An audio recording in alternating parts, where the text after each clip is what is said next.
Secretary Hegseth, you've had a tough start. At your confirmation hearing, my Democratic colleagues and I rightly questioned whether you had the requisite qualifications and experience to lead the DoD, the largest federal agency, especially given your checkered past, which included paying $50,000 in hush money to settle a sexual assault allegation against you and driving 2 veterans organizations into the ground. After only months on the job, our concerns about you have proven true. I get it, you cannot love everyone, but the least you could do is respect them, and that Pete Hegseth has not enjoyed. I understand that the office of the Secretary of Defense is a very delicate one, but who says a young man cannot hold down that office? Here's another grilling session. As far as I'm concerned, instead of strengthening national security, you've turned the Pentagon into a dysfunctional mess. You are jeopardizing military operations and service members' lives with your unprecedented action of texting classified military plans to anyone who might stroke your ego. Leading the Department of Defense is more than just a PR campaign filled with photo ops.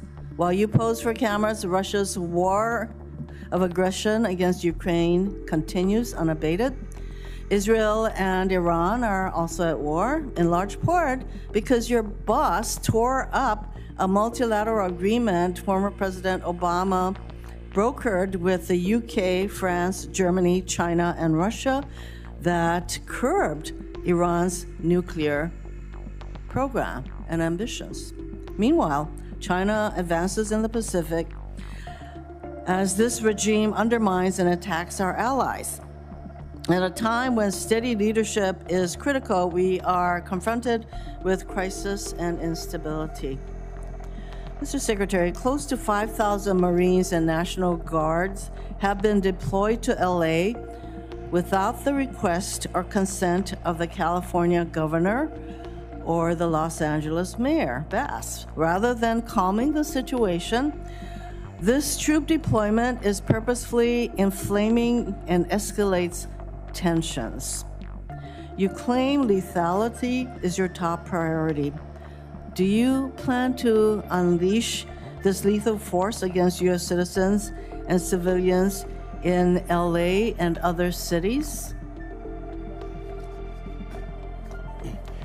Well, Senator, I would reject most of the characterization of that statement, including lethality against U.S. cities, when all of those National Guardsmen and Marines have conducted themselves with the utmost of professionalism, defending our federal agents, Americans, who deserve to be able to do their job to deport illegal immigrants after the previous administration allowed 21 million illegals to cross our border. I am not here to listen to rhetorical responses. I would like to have a professional response that I would expect from somebody who is the Secretary of Defense. Typical left behavior. She spoke so much, labeled his 6 months in office a failure, accused him of being in office for photo ops, whilst other countries, that's Russia and Israel, are at war.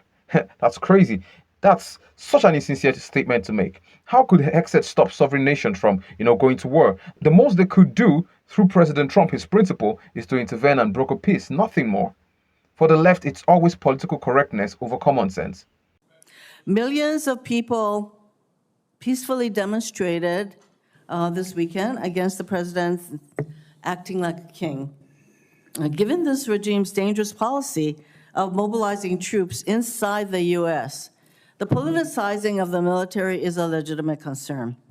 So, given the dangerous policy of mobilizing troops inside the U.S., if ordered by the president, I'm going to ask you once again, to shoot peaceful protesters in the legs, would you carry out such an order from the president? Senator, as I've said before, of course, I reject the premise of your question and the characterization that I would be given or are given unlawful orders. It's all meant to attempt to smear the commander-in-chief, and I won't fall for it. Going by every metric in the book, protests over the last few weeks have gone violent, and President Trump had to do what he had to do. Hence, we can only question how and why the left sees the president's moves as the politicization of the army, when clearly the lives of diligent ICE officers had been threatened by this unrest. Once again, Hegseth really did well by keeping his cool and giving calculated responses. Now, folks, I would want to know what you all think in the comment section, and please do well to leave this clip a like and subscribe. Until our next clip, fam, please keep staying sensible. Peace out.